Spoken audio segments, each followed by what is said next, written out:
All right, Aaron. Sorry it took me a minute. I had to get camera ready. But yeah, this is gonna be your orchid education video, and I hope you're prepared because everybody wants one of my videos, but you are one of the lucky few. So here we go. All right, we'll start with the easy stuff. How I water. Literally at the kitchen sink, we have just water pretty much filled up 3/4 of the way on whatever pot you got, and just kind of lukewarm water. And depending on if it's like humid or dry where you are, you can soak them anywhere from like an hour to 3 hours because they'll be totally fine. Just kind of keep in mind they're a tropical plant, and they do the like out of wherever, Florida, Hawaii, stuff like that. So they're used to like flood and drought. That's essentially their life cycle. So okay, so I have a couple different orchids in different stages of bloom, and I'll show you and tell you like some examples. So like this one's like fully bloomed, this one's getting ready to bloom, fully bloomed, and then just kind of hanging out thinking about blooming. So we'll start with that. So with these guys, so they had already bloomed, and what I did was I cut back the stem, and when I do that on another one, I'll show you how to do that. Don't panic, don't worry, it's super easy. But so just to give you perspective, this guy had just like this single leaf, and so did this guy. He had like these two, you can tell they're a little older.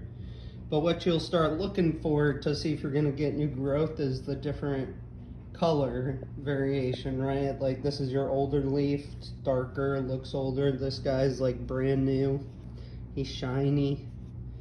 Same with this guy, you can see that with those.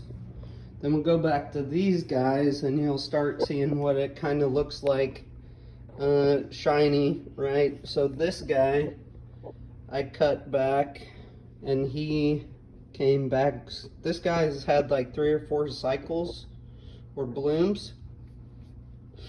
So when we get to that point, I'll show you how to cut it back and everything, but just know like this guy was cut back and is now regrown, and these guys are getting ready to pop, hence the new tall tale sign of the greeny green leaf.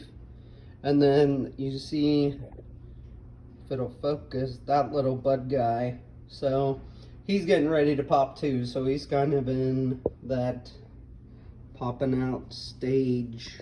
Now if they get too much direct sunlight, like this side did, you can tell he's kind of orangey burnt. But the orchid will always take care of itself. And I pulled this example because I don't know if you can tell, he's pretty floppy, right? So the orchid will kill it and it'll start to turn brown, and you can literally just like pop it off and it'll take care of itself. So don't worry, if you see that it starts to turn brown, wait for it to get a little loose, pop it off, it'll heal itself. Okay, I almost totally forgot to talk to you about the pots, which are one of the more important things, aside from not putting ice cubes in here, okay? I don't care what anybody tells you, don't do it. But, so the pots, right? You see all these air holes? You can use just about any piece of plastic, okay? Or like, whatever pot. Like we have pots, you just wanna make sure they have a lot of air holes, right? Because these are essentially air plants. They grow on the side of trees and stuff like that. That's why they do so good with the flood and drought, right? Because it rains like a monsoon, then it doesn't rain forever. You just want to make sure you have a lot of airflow. If you have one of those pots that it just sits in water, you will kill your orchid. It will die because it will drown to death. So I just took like a wood burner. Some of the originals, like I just took a knife. You want to make sure you just have adequate airflow on everything. So Yeah. don't put ice cubes in your orchids, and don't put them in anything like you would traditionally put a plant in, where it just sits in its own water. Alright, the next thing I'll show you is what root rot looks like. So this is like one of the biggest killers of orchids that most people don't know. This is the crown, right? So not like any other plant, the orchid hates it when it gets water down in there. Think of it like a cavity in a tooth.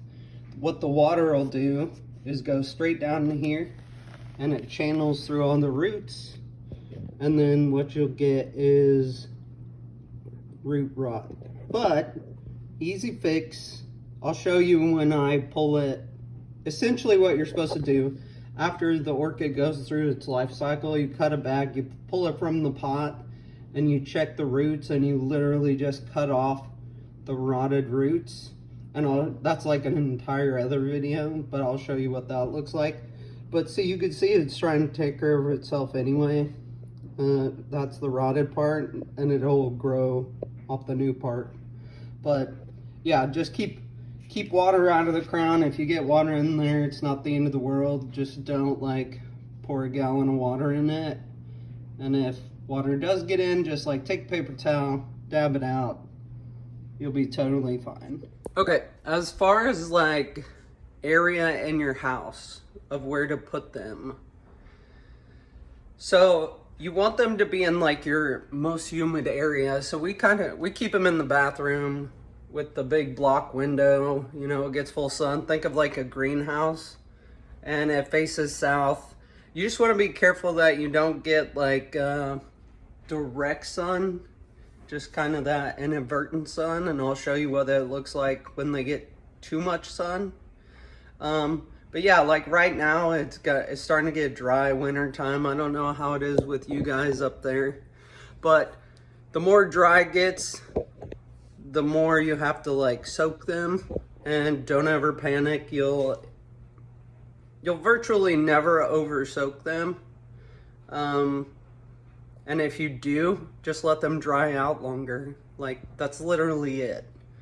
You want to get them as dry as they're gonna be before you soak them again. So, and like you mentioned, you guys are going on vacation or you're going wherever, like soak them for 3 or 4 hours and they'll be fine. Like I soak them for 3 hours when we're gone for a week, and they do great. So, all right, I hope that was everything you were hoping for.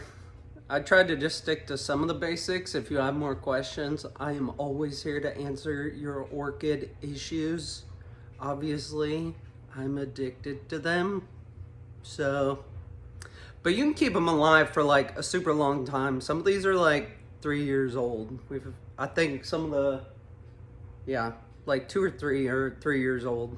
So don't get discouraged. They do take time. Like after they bloom, you cut them back and everything. It could be like up to 4 months before you get any new blooms, but they'll last forever. But how many times have I said but? I've said but like so many times. So, but have a good day. I'm sure I'll talk to you later.